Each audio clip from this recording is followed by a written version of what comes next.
obviously this is part 2 to the most recent recording. This is technically part 3, but it was part of part 2 essentially. So, but I split them up. So if you haven't seen part 2, it went up either earlier today or yesterday, depending on when I ended up uploading each individual part. So just kind of putting that there, kind of clarifying this whole situation. Now on with the rest of the MCU rewatch. Next after that was Captain America. I actually completely forgot that he was like scrawny Steve Rogers for so much of that movie, like especially at that beginning juncture a little bit. Interestingly enough, a lot of actors popped up in that movie. I was like, oh, first, Jenna Coleman, like when Steve and Bucky are on their dates and stuff like that, they ended up, one of the ladies they're with is Jenna Coleman, which like Clara from Doctor Who's like one of the best things I know her from. Also Melia from Xenoblade Chronicles. So I was like, Jenna, it's like, is that Jenna Coleman? Oh my God, lost my mind.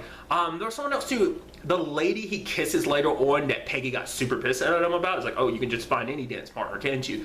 That was, Natalie Dormer, wasn't it? You know, in all honesty, like I'd completely forgotten about Bucky, like until he popped up in Winter Soldier. Like when he had, like, I know I'm skipping forward, but when he pops up in Winter Soldier, I was like, Bucky. I was like, I feel like I didn't remember, excuse me, Bucky as much. But I feel like rewatching, I'm like, how did I not remember Bucky? I was like, it felt so weird because obviously, I'm so used to him kind of having his longer hair as Winter Soldier, and obviously this is him having his shorter hair. And I was like, that's so weird. I'd actually forgotten too that like Steve had tried so, like I knew it was part of his story, but I'd completely forgotten that he tried so hard to get into the army because it's like, are you trying to prove something to people? And it's like, no, it's like his family was connected to the military. He just wants to serve people. It's like everyone, and that's like his reason is like everyone's giving their all. People are making sacrifices themselves. How can I not do the same? You know, it's like.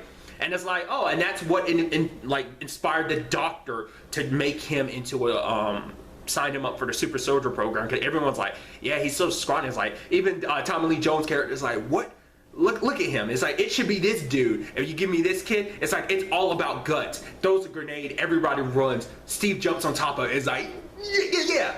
Had this hero moment just because it's not trying to be here, and every question is like, was this a test? And also that I felt so bad for him too with the whole situation of being kind of like turned into a mascot. I was like, that sucks. And you even have like Tommy Lee Jones' character get pissed at him later on. It's like, oh yeah, kind of like, oh, you bring shame, like, oh, you're a super soldier and everything like that, rather than being off on somewhere else, being used as a means of trying to recreate the super soldier program. What are you doing? You're off being a mascot. Oh, well, there's actual people out there being killed. That's why the soldiers kind of don't respect you. That's why Tommy Lee Jones' character didn't respect him. It's like, to be fair, it's like you kind of put him in that position. You didn't let him get on the field. It's like, yo, I've shown what I'm capable of doing. It's like, I can, like, it's nice to see those first feats, because you do look at it later on and like, wow, those come up later on in the movie, like him being super fast like that, being able to keep up with a car. I definitely remember that from Civil War, like him and Black Panther running like that. I was like, that's so neat. Obviously the shield aspect comes up because like he's using that door as a shield. And he just has that moment just like getting used to everything, and he's running and he's moving too fast and he's not used to it, slamming into like, I would assume it's kind of like a wedding shop or whatever. He's like, sorry. And it's just kind of like beginner superhero mode, and I thought that was so neat. God's like legitimately a lot of good action, and I think this is like the first like, not to take away from the other movies, but I feel like this is the most like arguably grounded action, because obviously with Iron Man you had the like lasers and stuff, you have like suits and stuff. Like this was like the first probably like more melee heavy stuff, because even Thor like relied on like magic and thunder, which obviously it's a weird thing to say, but I feel like, because obviously like Steve's main weapon ended up being his shield. Obviously that's just kind of a staple for Captain America. Interestingly enough, like I need to get it out of my head because there's so many other actors that popped up in this. Neil McDonough popped up in it. I was like, what? I completely forgot you were in this, which Neil McDonough's been in a lot, but obviously most recently he's part of the Arrowverse situation, plays Damien Dark, so it's funny because it's like, oh, Marvel to DC. Then there's also Dominic Cooper. I was like, what? He played a young freaking Howard Stark. I was like, is that Dominic Cooper? Which I'm not familiar with a lot of stuff that Dominic Cooper's done. I'm just familiar with him as most recently Jesse in the TV show Preacher, which is a Vertigo comic series connected to DC, so it's just kind of did it again. Who's one of his co-stars in that show? None other than Ruth Negga, who played Raina in Agents of S.H.I.E.L.D. And I'm like, it's so serendipitous. It's just so like it's like the connections, dude. It's crazy. That was I completely. I didn't remember him playing Howard Stark. I was like, that's so neat. I even love that moment where it's like, oh, like, you know, asking Peggy about the shield, and she just gets super pissed at him shooting, and just like, and then just him and Stark just staring at her, just like, wow, that is one woman you don't want to piss off. I even love her first introduction where the dude is like talking to her. It's like, yeah, I can show you a few things. She's like, put your right foot forward. I thought she was going to trip her or something. It's like, nah, she straight up punched him in the face. I was like, you idiot. Why'd you don't step up to Peggy, dude. I was like, oh, that's so good. I didn't know that was kind of her introduction. I was actually kind of scared for a moment because like, oh man, does Steve and Peggy never even kiss? It's like, no, at the very last minute they kiss. And I love that he looks at Tommy Lee Jones' character and he's like, well, I'm not gonna kiss you. I was like, that's so good. Super sad. Like they literally just had their first kiss. Like obviously there's been this thing between them.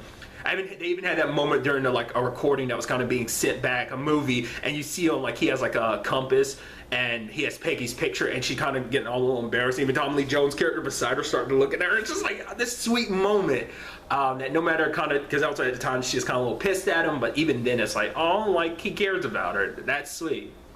Even the last thing he was looking at before like the end of the movie. So, but yeah, it was kind of pretty neat. Him and his team put together kind of like wrecking shop during the war and everything. It was kind of pretty badass that he went in alone to take care of like everything, save all the people.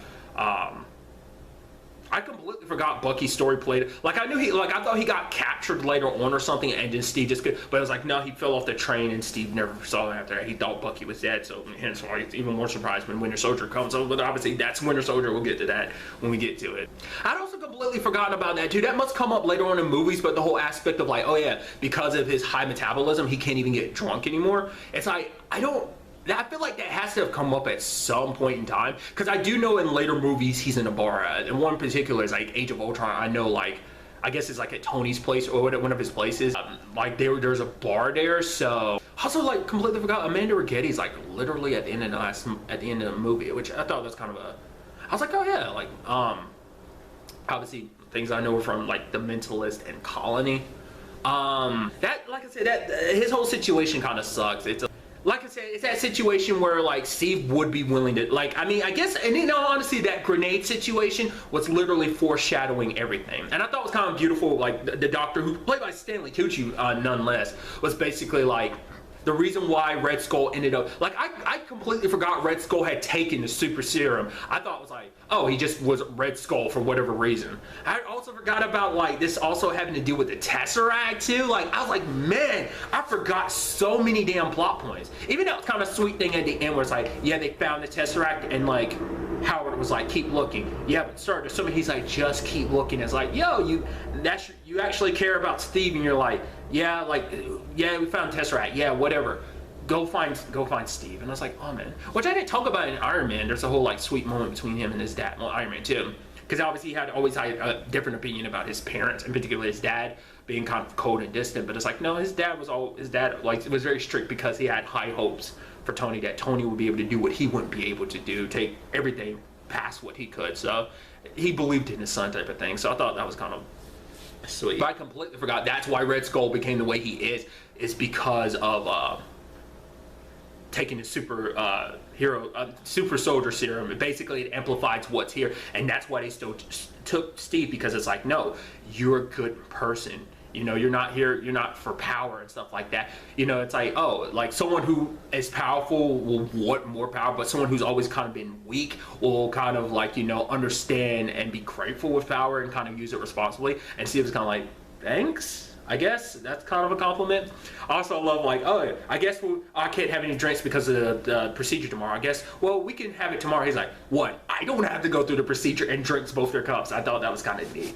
I was like, what happened to his character? Did he get captured later on? And like, it's like, no, he ended up dying because they had to make sure he died, so he couldn't do any more replication of the super the super soldier program. I keep messing that up in my head for whatever reason. But also something else I noticed too, going from a different perspective, it's like the fact is when the Tesseract was in his hand and Red Skull, it looked like he was dying, but that also, I'm like, in retrospect, I'm like, that's kind of how Thor and the Asgardians look when they're coming here. So I was like, is he actually dead, or did he go to a different world? I was like, I don't feel like I ever caught that like before. I mean, especially watching Thor in this back-to-back, I'm like, that looks exactly like what it looks like when Asgardians are kind of taken away, like when they're going to and from a place. So it's like them kind of, I don't know, because it almost looked like his body did get sucked up, but at first it looked like he was burning, not like less part of his body burns and then the rest kind of gets sent up. I didn't even realize that, like, it's kind of weird to say out loud, but it's like, I didn't even realize he turned on Hitler. The whole, like, it is weird to kind of think about it too, like, this is Hydra's big introduction. Like, obviously Hydra pops up later on in the movies, like, I know Winter Soldier's like the big movie for Hydra, but because it's weird because like I associate Hydra so heavily with Agents of S.H.I.E.L.D. because that's such a big adversary for them. It plays such a big role. It's always like, oh, Hydra's here. It's like, oh, Hydra's done. It's like that whole aspect, cut off one head, two more will grow in its place type of situation. Like it makes that whole, and even the last line of the movie sad, he's like, I had a date, and it's like, that's literally the last line. I was like, oh man, that's could basically, knowing it, I mean, we do know at that point in time Peggy is alive. She is older. She lived a life and everything. So, which obviously comes up. I think it comes back up in Winter Soldier. Like that's the first introduction, finding out about like present day Peggy and all. And then after that, I jumped obviously into Avengers really quickly before getting to anything. Holy crap! Did I not realize? Literally, like she had like a cameo appearance at first because I had to go back and rewind. Ashley Johnson is in that movie. I was like, wait a minute, like the lady that.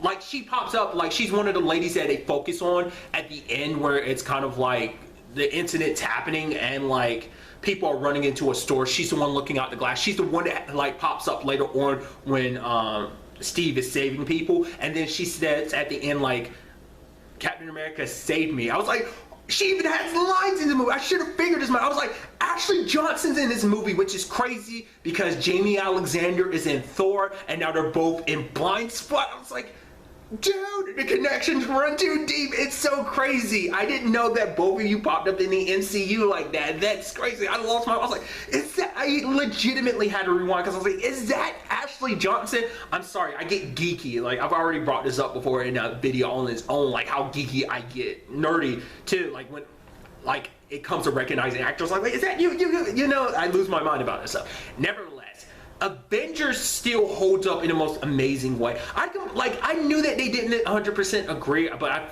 I guess in my mind I thought they agreed a lot. I think it's just because I'm so used to them later on, like especially in Age of Ultron, they click together, but it's like obviously they had to go through Avengers before they got to Avengers Age of Ultron where they kind of click a little bit better.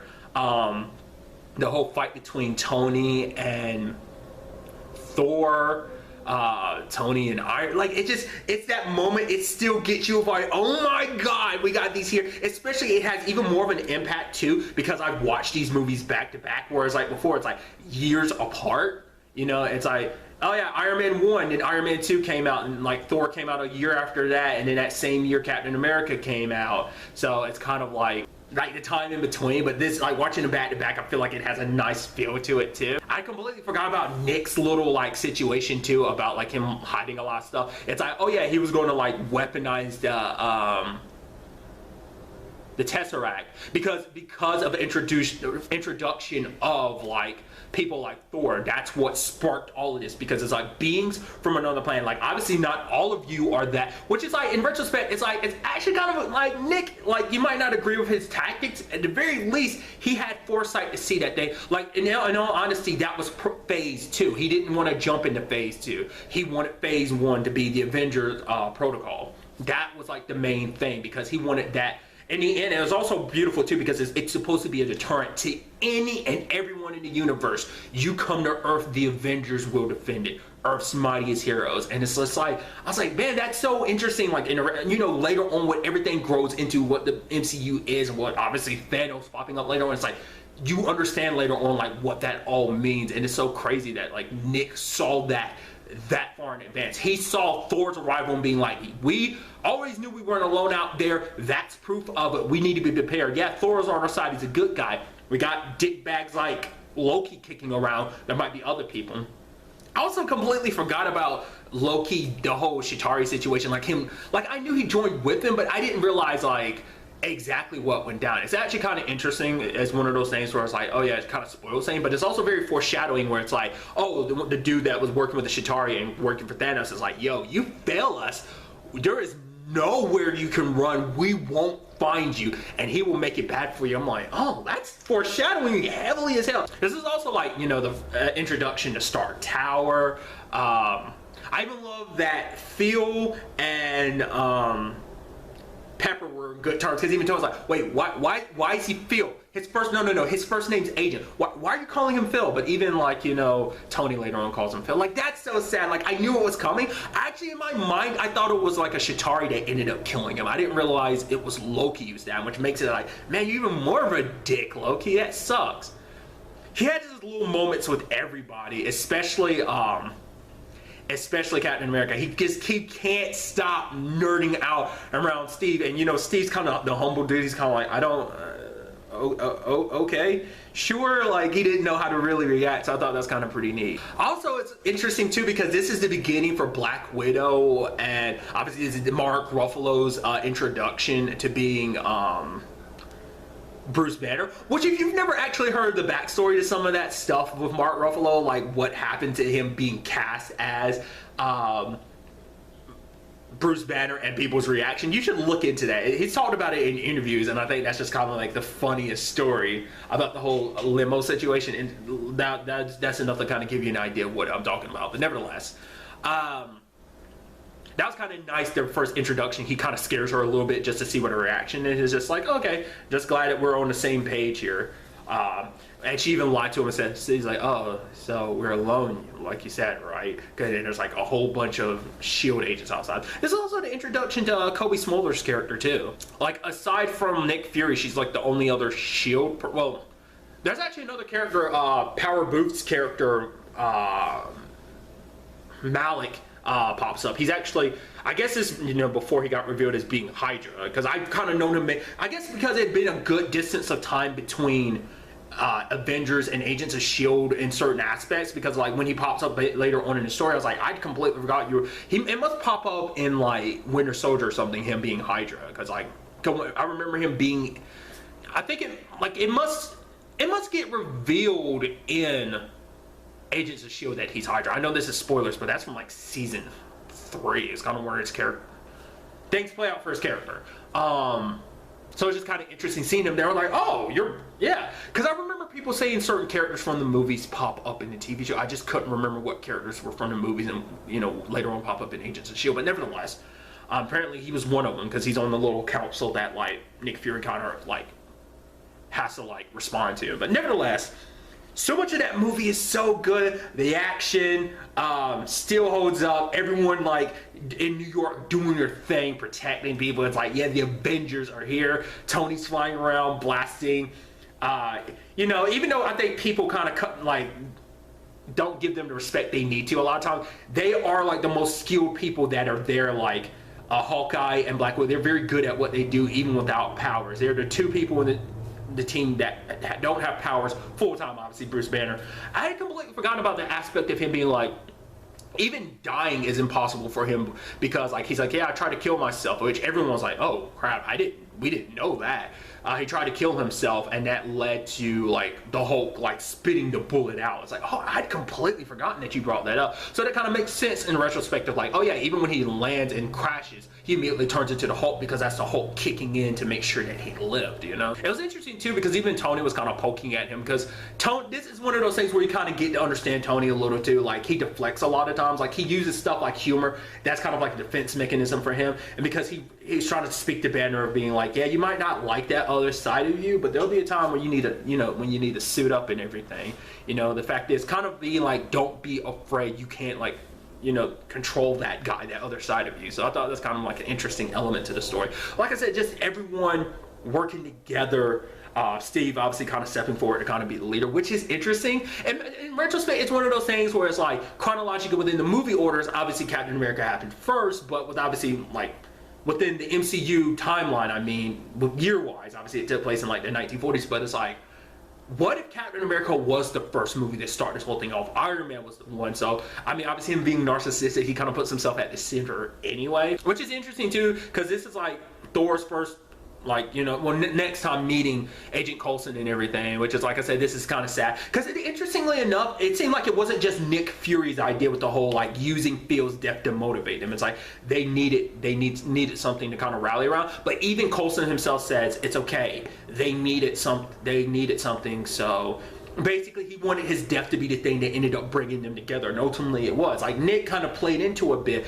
but I'm sure Nick got I was like, oh, Nick didn't come up with that out of nowhere. That was Coulson's idea in the first place, where he's like, yeah, my death could bring them together, which it did, you know. The cards weren't on them. They still symbolize that. They still would have mattered, but I guess like putting a little in his blood, it's like, yeah, like, I think that's why even Nick felt bad about it, because he, like, that was, like I said, that wasn't even necessarily his idea. That was like Coulson's idea. That could have been something he would have come up with, which I thought he did. Apparently not. I mean, the whole card thing was him, but the whole like using Phil's death as a means of like sparking that, which is so interesting when you think about it in retrospect, because it's like, oh man, Coulson's dead. It's like, and now the events of Agents of S.H.I.E.L.D., where it turns out, oh, the whole Tahiti project. So, which is so interesting, because that's kind of come back full circle storyline wise with Agents of S.H.I.E.L.D. In season 5.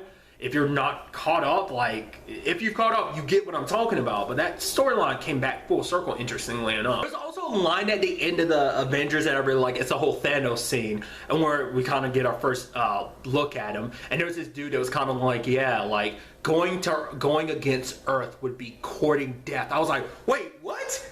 What? I didn't remember that line at all, which is funny. And you see the moment he says that, Thanos turns and smiles. I was like, was that them setting up the potential reason why Thanos is doing all of this is because of death? That's something I've talked about in like thoughts and theories, where it's like, yeah, one of Thanos' motivations in the comic books, like killing a bunch of people, like wiping out like half the universe and stuff like that, is just to impress Death, because it's like, that's all, like, she's a big motivator as to why he does what he does.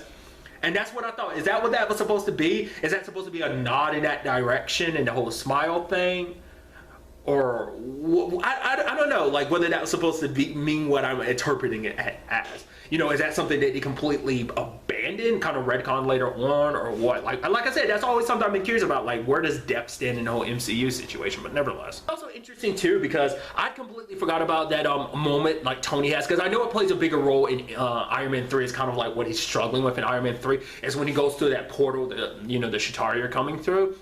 And when he's taking like that atomic bomb that was fired and sends it up there, and he's kind of stuck up there for a while looking at everything. It's like, I remember him going through. I didn't remember the reasons why. I thought he was leading some of them back through before the portal goes. It's like, no, it was specifically that bomb to wipe them all out. And then he's falling, and Steve has to make the call, like, close the portal, and then Tony falls through and stuff like that. And it's just that moment of him laying there, and everyone thinks he might be dead. And then Hulk roars. He's like, what? He's like, what happened? I was like, oh my God. Okay, guys, let's take a break. Let's like, woo, like, you know, it's like, okay, which is, you know, almost, you know, I guess you can almost make the argument potentially foreshadowing. I still don't know whether the whole Iron Man situation stands when it comes to Infinity War, so that could be potentially foreshadowing as well. So, but like I said, I do remember that's a bigger thing in Iron Man 3, him dealing with that whole, like, going through like that, just kind of like basically almost has like a PTSD stuff he's going through because of that situation. So it's also interesting too that I